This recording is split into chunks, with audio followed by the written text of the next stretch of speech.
예배 가운데 나오신 우리 모든 성도님들 가운데 하나님의 풍성하신 사랑과 은총이 날마다 함께 하시기를 축복합니다. 네, 5월의 마지막 날인데요. 이제 내일이면 벌써 6월이 시작됩니다. 한 해의 중간 지점을 지나고 있는데요. 빠르게 흘러가는 시간 속에서도 날마다 우리의 믿음을 점검하며 말씀의 반석 위에 바르게 믿음을 세워나가시는 우리 모든 성도님들 되시기를 축복합니다.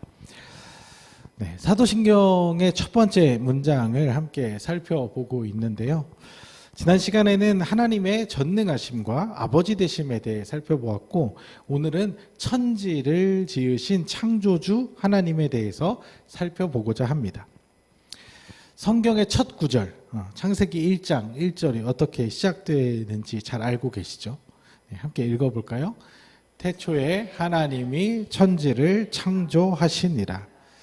자, 이 구절은 아주 짧고 단순 명료한 문장이지만 그 안에 담겨 있는 의미들은 그렇게 가볍지가 않습니다. 왜냐하면 이 한 구절을 어떻게 이해하고 받아들이는지에 따라 우리의 믿음의 출발점이 아주 많이 달라질 수 있기 때문입니다. 우리 성도님들은 이 창세기 1장 1절을 어떻게 이해하시고 어떻게 받아들이고 계시나요? 오늘은 이 창조주 하나님에 대한 전반적인 이야기들을 통해 우리의 믿음을 돌아보고 점검하는 시간을 가져보면 좋을 것 같습니다. 기독교인들이 창조에 대해서 이야기를 할 때 가장 먼저 나오는 이야기가 뭐냐면 진화론에 대한 이야기입니다. 과학적인 설명, 진화론과 이 창조, 하나님의 창조가 충돌된다고 생각하는 것이죠. 그래서 창조를 믿으면 기독교인이고 진화를 믿으면 비기독교인이다. 이렇게 쉽게 생각하는데요. 다른 대안은 없는 건가요? 네. 그 중간 지점은 없는 건가요? 그럼 이 질문에 대해서는 한번 어떻게 생각하시는지. 자, 하나님께서 혹시 진화가 가능한 상태로 창조하신 것은 아닐까? 네, 이 질문에 대해서 어떻게 생각하시나요? 실제로 제가 초등학교 때 주일학교 선생님한테 이 질문을 했습니다. 그러고서 어떤 답을 들었냐? 성도가 그렇게 이야기하면 이단으로 의심을 받을 수 있으니 앞으로는 절대 그렇게 얘기하지 말아라. 그냥 창조를 믿으면 돼. 그래서 저는 그때 어린 나이였기 때문에 그게 잘못된 것이구나 라고 생각하고 그리고 그렇게 받아들였어요. 그리고 넘어갔어요. 그런데 최근에는 이렇게 이야기하는 사람들이 굉장히 많이 생겨나고 있습니다.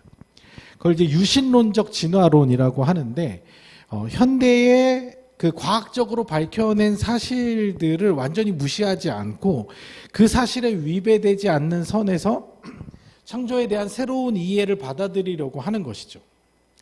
물론 여전히 이 유신 진화론에 대해서 이단이라고 주장하는 사람들도 있고, 실제로 최근에 지난주에 며칠 전에 어떤 교단에서도 이 유신 진화론을 이단으로 규정하겠다 그렇게 발표를 한 일이 있었어요. 그러면서 이 과정에 아주 치열한 찬반 논쟁이 펼쳐졌는데 이제 반대하는 이걸 이단으로 정해서는 안 된다라고 이야기하는 사람들은 지금 이 과학적 사고를 완전히 무시하는 반지성적인, 그러니까 성경에 대해서 우리가 이걸 무조건 충돌시키지 말고 이걸 이해해 보려고, 그리고 실제로 과학에서 이뤄낸 성과들을 완전히 무시하는 것이 아니라 그것을 우리가 지성적으로 고민하고 해야지, 이거를 무조건 그냥 잘못된 것이다라고 못을 박는 것은 굉장히 구시대적인 결정이라고 비판하는 그런 사람들의 목소리도 있었습니다. 그리고 아마 앞으로도 이런 신학적 논쟁은 더 치열하게 계속될 것입니다. 왜냐하면 과학적으로도 이 세상의 기원에 대해서 최대한 밝혀내려고 하겠지만 사실 과학이 그 모든 것들을 다 밝혀내기에 어려운 점이 있고, 또 신학적인 면에 있어서도 이 성경에 나타난 창조의 개념에 대해서 그냥 단순히 그 문자적으로 해석하는 것에서 이제 벗어나서 다양한 해석의 여지들이 발전되고 있기 때문에 이 논쟁들은 아마 굉장히 더 치열해질 거예요. 그럼 이제 성도들은 굉장히 혼란스럽게 되겠죠. 근데 이게 혼란스러울 이유가 없는 거예요. 왜 혼란스러우냐? 이것은 왜 이걸 혼란스럽게 생겨나냐면 이 창조냐 진화냐의 문제는 어떻게 우리가 사실을 확인하고 증명하느냐의 문제가 아니라 우리가 살아가고 있는 이 세상이 어떻게 존재하게 되었는지에 대해서 우리가 어떤 믿음을 가지고 어떻게 받아들이고 어떻게 이해할 것인가의 문제라는 것이죠. 그러니까 창조 얘기 나오면 무조건 진화론과 충돌된다라고 생각할 것이 아니라 이 개념들에 대해서 더 폭넓은 이해가 필요하다는 것이죠. 실제로 창조와 진화는 반대의 개념이 아니에요. 이 둘은 세상의 존재 방식을 이해하는 완전히 다른 영역입니다. 그러니까 창조는 철학적이고 신학적인 영역에 대한 이야기고 진화는 과학적이고 물질적인 것에 대한 이야기예요. 그래서 사실 창조의 반대는 진화가 아니고 우연이에요. 우연. 그러니까 창조는 이 세상의 어떤 신적 존재가 어떤 의도와 목적을 가지고 만들었다는 것이잖아요. 근데 우연이라는 건 뭐냐면 이 세상이 그 어떤 누구의 아무런 의도와 목적과 개입이 없이 그냥 생겨났다는 거예요. 그냥 자연 발생적으로 그냥 어떻게 하다가 우연히 그냥 만들어졌다는 거예요. 그러니까 우리가 우연을 믿는다는 것은 완전히 기독교와 반대되는 이야기이죠. 근데 진화냐 아니냐는 그 다음 단계의 문제라는 거예요. 어떻게 해당하는 영역인 거죠. 그래서 대부분의 기독교인들은 하나님께서 인간은 인간대로, 동물은 동물대로, 그 자체대로, 종대로 창조되었다라고 믿죠. 그게 어디냐면 3번 영역에 포함이 되는 거예요. 하나님이 창조하셨는데 진화라는 것을 완전히 배제하고, 근데 진화라는 것이 어떤 생물 간의 진화뿐만 아니라 어떤 땅이나 어떤 이 세계를, 이 지구를 이루고 있는 모든 것에 대해서도 그냥 이렇게 이렇게 서서히 진행된 것이 아니라 그냥 뿅 하고 나타났다, 이렇게 받아들이는 거죠. 그래서 또 어떤 사람, 만약에 난 진화론도 못 믿겠고 창조론도 못 믿겠어, 이런 사람은 4번에 속하는 거예요. 이런 사람들은 지금 우리가 살고 있는 이 세상에 생겨난 것들이 뿅 하고 탁 나타났는데 그게 그냥 우연히 뿅 하고 나타났다는 거예요. 제일 말이 안 되는 얘기죠, 사실. 그리고 아까 말한 유신론적 진화론이라고 한다면 1번 영역에 속하는 거죠. 하나님이 의도와 목적을 가지고 이 세상을 창조하셨는데 그 만드신 방법이 창세기 1장에 나타나 있는 하나님 말씀으로 창조하시는 그 과정이 우리가 말씀으로 창조하셨다라고는 믿는데, 그 과정 가운데 너무 이것이 정말 어떤 기원에 대한 이야기이기 때문에 이런 과학적인 설명이 생략되었을 수 있다. 그래서 그 만드신 방법 안에 진화적인 개념이 있을 수도 있다라고 생각하는 것이죠.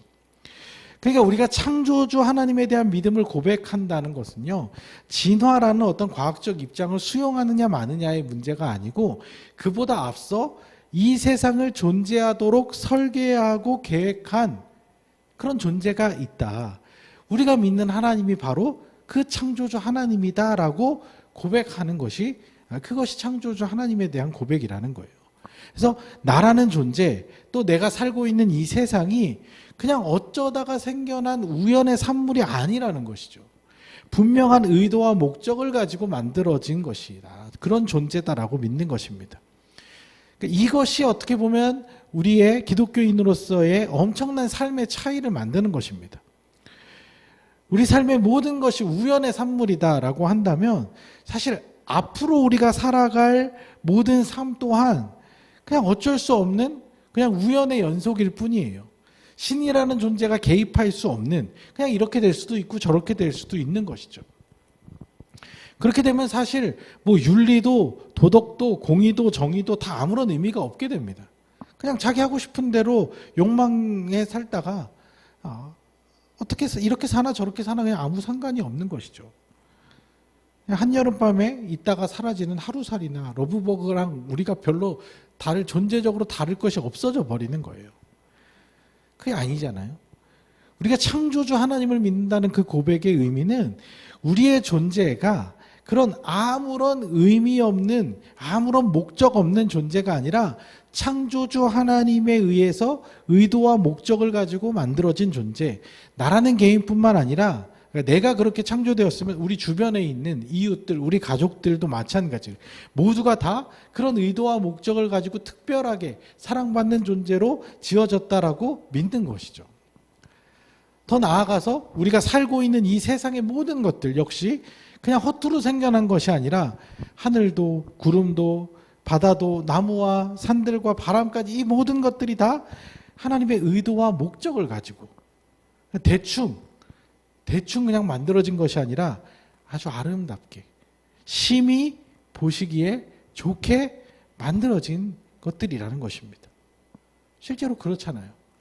아유, 대충 만드는 게 저렇게 아름답고 저렇게 조화를 이루고 저렇게 질서를 가질 수가 있을까요? 말이 안 되는 거죠.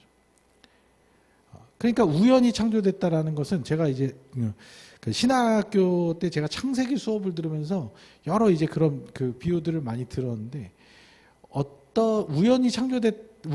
이 세상이 우연히 만들어졌다라는 거는 어떤 정도의 우연이냐면 그 쓰레기장에 고철 더미가 이만큼 수북히 쌓여 있는 그런 그 고물단지에 태풍이 한번 확 휩쓸고 지나갔는데 비행기가 됐어요.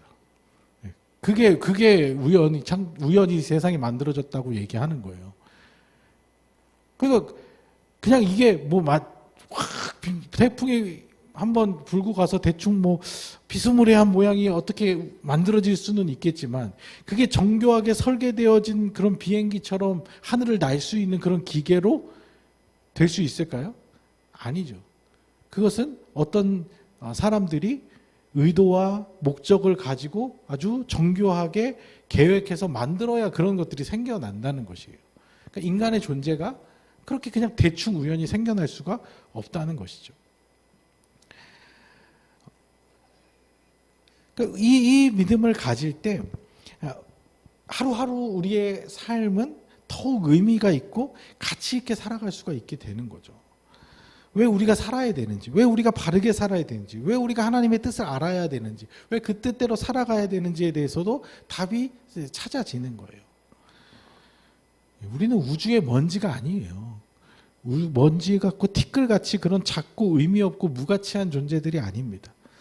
온 세상의 창조주이신 하나님께서 내가 그걸 잘 이해를 못하겠지만 완전히 깨닫지 못해서 그렇지 분명한 의도와 목적을 가지고 이 땅에 존재하게 하신 귀하게 창조하신 특별한 존재임을 기억하며 그 하나님의 뜻에 합당한 삶을 살아가시는 우리 모든 성도님들 되시기를 주님의 이름으로 축복합니다.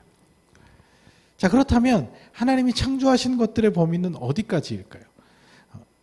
창세기 1장 1절에서는 천지, 즉 하늘과 땅을 창조하셨다라고 했는데 단지 그러면은 하늘과 땅만 만드신 것일까요? 하늘하고 땅만 만드신 것일까요? 그게 아니죠. 창세기 1장 1절에서 이 천지, 샤마임과 에레츠, 이것은요 히브리어의 대표적인 대구법이라고 할 수 있습니다. 이거 우리말에서도 많이 사용하는 건데요. 대구법이라는 것은 양극단을 말하여서 그 사이에 포함된 모든 것들을 표현하는 거예요. 그러니까 예를 들면은 동서남북이다. 동서남북이라 그러면 모든 방향을 얘기하는 거잖아요. 동남쪽도 있고 남서쪽도 있고 사방팔방이 다 있지만 그냥 동서남북 다 이렇게 얘기하면 전체 방향을 가리키는 거잖아요. 360도 다. 또 알파와 오메가다. 그럼 처음과 끝, 처음이랑 끝 이게 아니라 알파와 오메가 사이에 있는 모든.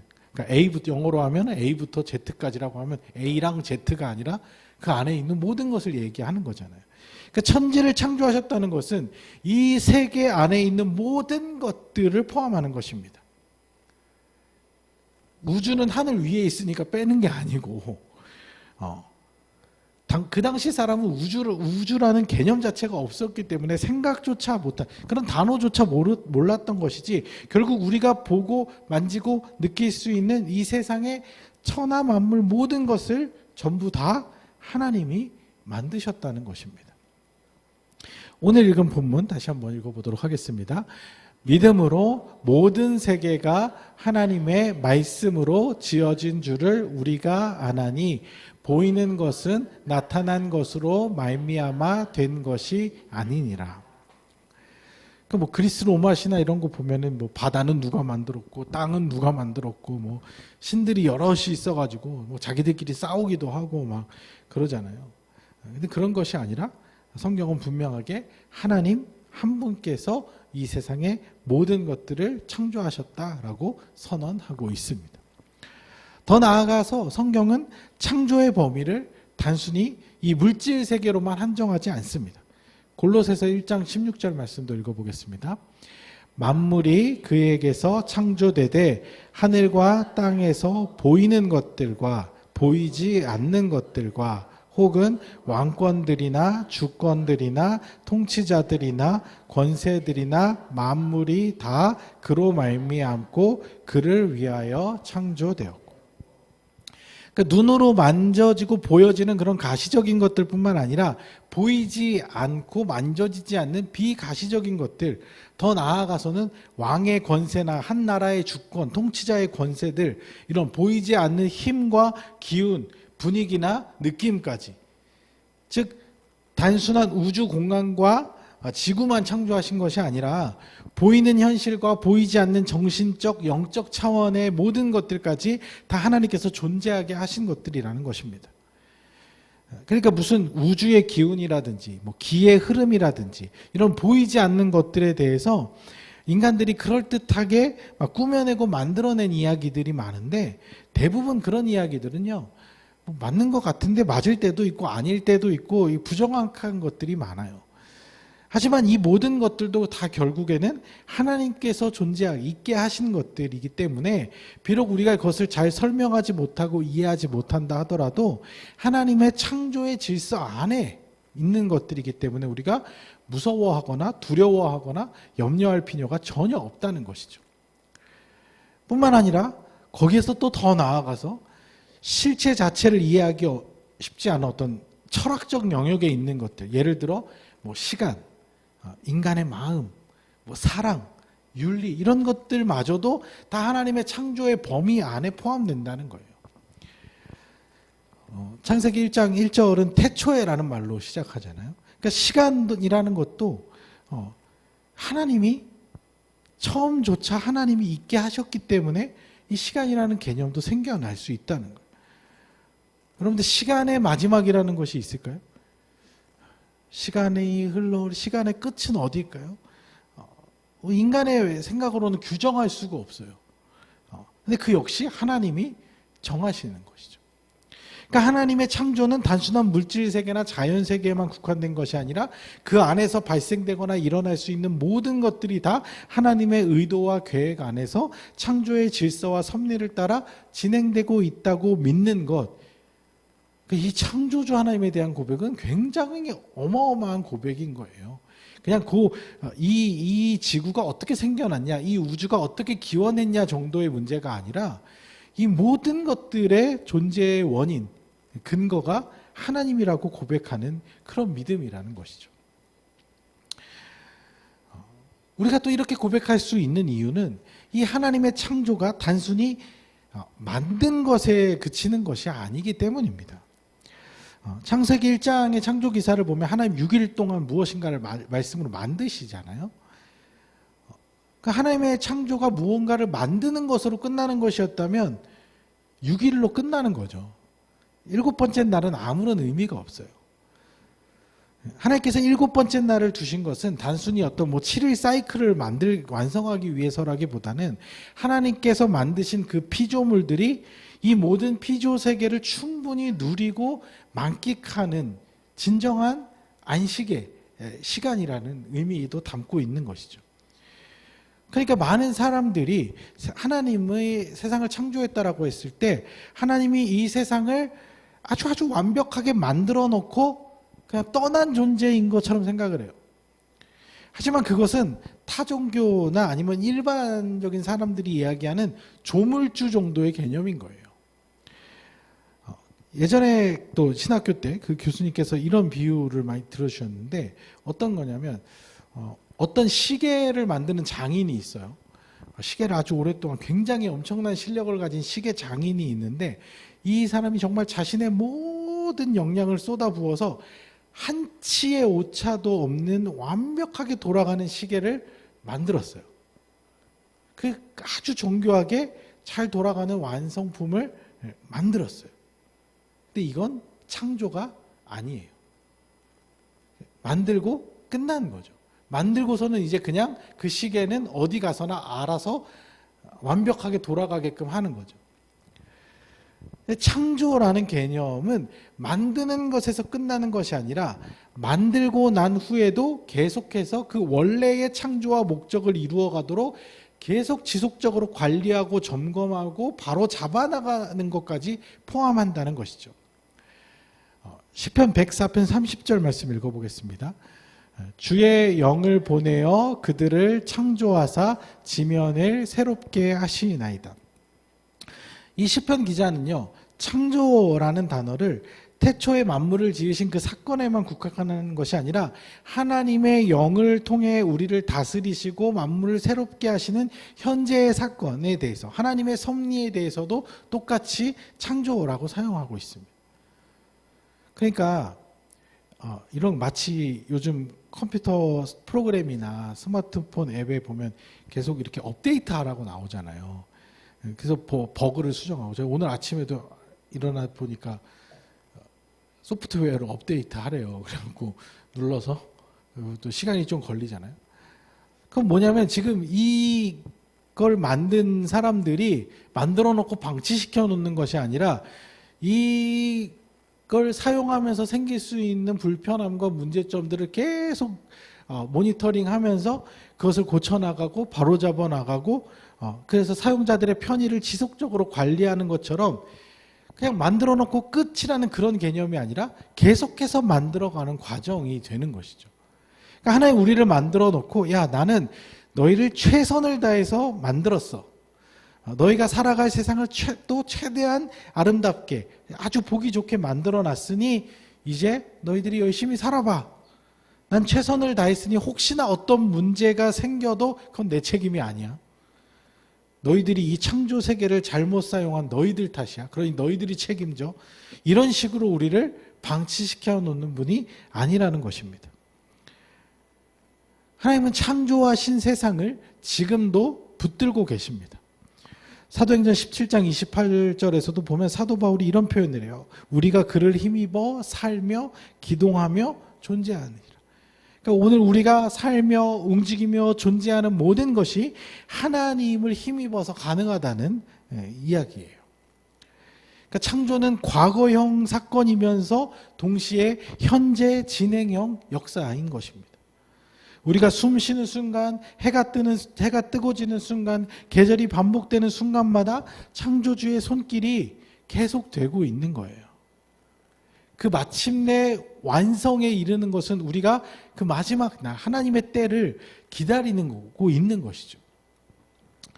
그래서 신학에서는 종종 창조와 섭리를 분리하지 않아요. 아까 우리가 불렀던 찬양에서도 창조의 아버지라고 하지만 또 그 섭리를 이야기를 하고, 하나님 세상을 만드셨을 뿐만 아니라 지금도 계속해서 유지하고 다스리고 계신 것이죠. 그러니까 이 세상은요, 조물주에게 만들어지고 방치된, 버려진 그런 세상이 아닙니다. 비록 우리의 죄로 인하여서 심각하게 훼손되고 망가져 있는 것처럼 보이지만 하나님은 그것을 계속해서 회복시켜 나간다는 것이죠. 천지의 창조주이신 하나님께서 그분의 창조 섭리와 목적에 맞게 지금도 날마다 새롭게 하시며 의도와 목적을 따라 맞게 나아가고 있다는 것입니다. 이것이 창조주 하나님에 대해 포함되는 모든 의미들인 것입니다. 자, 그럼 이 모든 내용을 정리해서 사도신경의 첫 번째 문장의 의미를 다시 한번 살펴보도록 하겠습니다. 우리가 믿는 하나님은요, 전능하셔요. 모든 것을 다 하실 수 있는데 그냥 단지 할 수 있는 것뿐만 아니라 모든 것을 자신의 의지와 결정대로 선택하시는 분이에요. 그런데 그 분이 나라는 존재를 비롯한 하늘과 땅의 모든 것들을 처음에 만드셨고 지금도 계속해서 완성의 단계로 그 목적에 맞게 이끌어가고 계시는 그런 존재라는 것이죠. 더 놀라운 것은 그런 존재가 바로 우리의 아버지 되시는 그런 생명의 근원이자 우리의 존재의 근원, 우리의 아버지 되신다는 것입니다. 이것이 이 사도신경 한 문장에 담긴 엄청난 의미들인 것입니다. 여러분 그 의미들을 우리가 마음에 담고 생각하시면서 우리 함께 이 첫 번째 신앙 고백을 한번 3번 같이 힘차게 읽어봤으면 좋겠어요. 한번 읽어보겠습니다. 시작. 나는 전능하신 아버지 하나님 천지의 창조주를 믿습니다. 나는 전능하신 아버지 하나님 천지의 창조주를 믿습니다. 나는 전능하신 아버지 하나님 천지의 창조주를 믿습니다. 아멘. 그 믿음의 고백 위에 우리가 바로 설 때 우리의 삶이 그 창조의 아버지의 뜻대로 바로 세워져 나갈 것입니다. 천지를 지으신 하나님을 아버지로 둔 고귀한 주의 자녀답게 이 땅을 회복시켜 나가기 원하시는 그 아버지의 뜻을 따라 온 세상을 아름답게 변화시켜 나가는 우리 모든 성도님들의 삶이 되시기를 주님의 이름으로 축복합니다.